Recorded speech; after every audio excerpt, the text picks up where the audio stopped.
Good morning friends. पिछले video में हम लोगों ने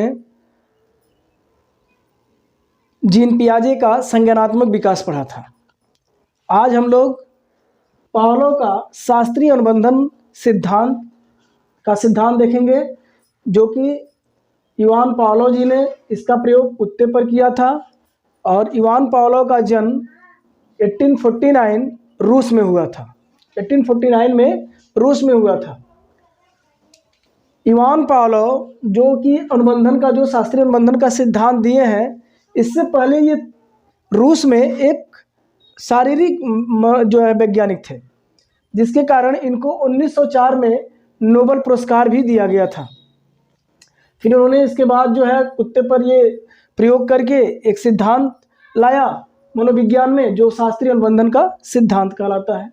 और बहुत ही इम्पॉर्टेंट ये टॉपिक है, जहाँ से क्वेश्चन पूछे जाते हैं।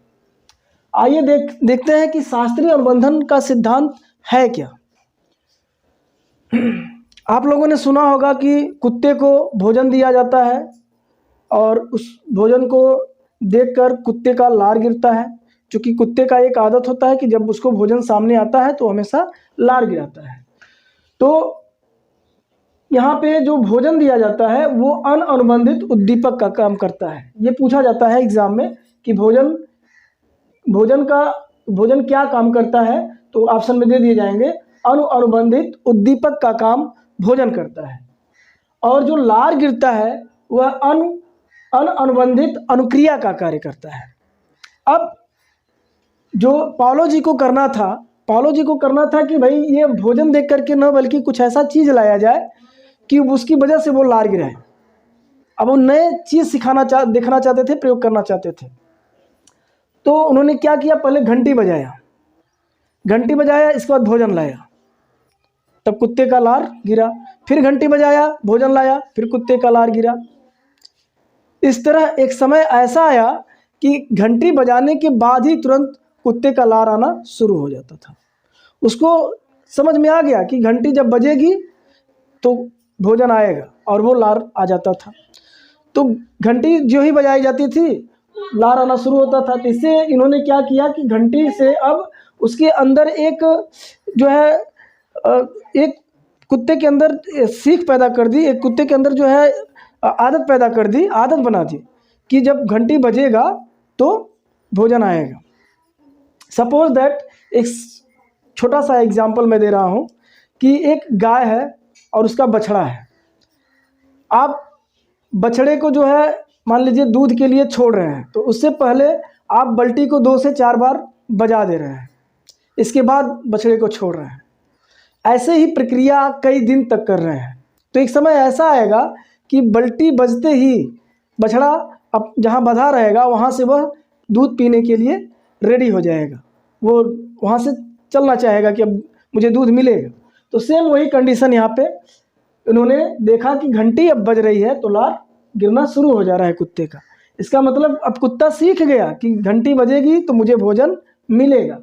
इसी को घंटी जो बजती है उसको कहा जाता है घंटी।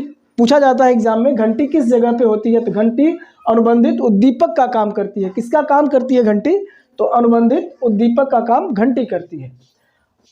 और घंटी की वजह से ऐसा समय आया कि घंटी बजाने के बाद भोजन ना भी दिया गया तब भी कुत्ते का लार गिरना शुरू हो गया, क्योंकि वो पता है उसको कि घंटी बजने के बाद भोजन मिलेगा। तो सेम यहाँ तो हम लोग जो है इवान पावलोव ने कुत्ते पर किया था, लेकिन हम लोगों को प्रयोग करना है। जो आप अध्यापक हैं, हम लोग हैं, तो इससे क्या करते हैं, इसका प्रयोग बच्चों पे किया जाता है।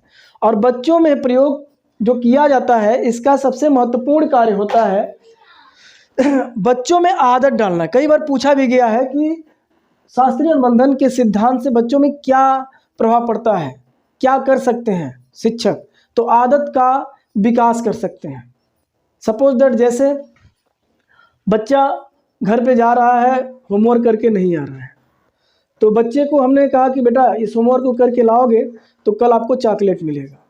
बच्चा एक दिन होमवर्क करके लाया, उसको चॉकलेट दिया। फिर बच्चा घर गया, होमवर्क करके लाया अगले दिन का, फिर चॉकलेट मिला। होमवर्क करके लाया, चॉकलेट मिला। ऐसे करते करते एक समय ऐसा आएगा कि बच्चा होमवर्क करके आने का आदत बना लेगा, तो उससे उस बच्चे में आदत का निर्माण होता है। तो कई बार पूछा गया है कि बच्चे में आदत का निर्माण, आदत कैसे विकास करेंगे, हैबिटेट कैसे बनाएंगे, है उसके हैबिट कैसे बनाएंगे, तो यह शास्त्रीय अनुबंधन के सिद्धांत के द्वारा। ओके, तो इसको एग्जाम में कई नामों से पूछा गया है। आइए देखते हैं इसके अदर नेम क्या है शास्त्रीय अनुबंधन के सिद्धांत का। इसको अनुबंधन का भी सिद्धांत कहा जाता है। कहीं कहीं पे पूछा गया अनुकूलन का सिद्धांत के प्रतिपादक कौन है, तो यही इवान पावलो ही है। क्लासिकी थ्योरी, इसको क्लासिकी थ्योरी के नाम से भी जाना जाता है। इसके बारे में पूछा जाता है क्लासिकी थ्योरी किसने दिया, तो इवान पावलो ने दिया।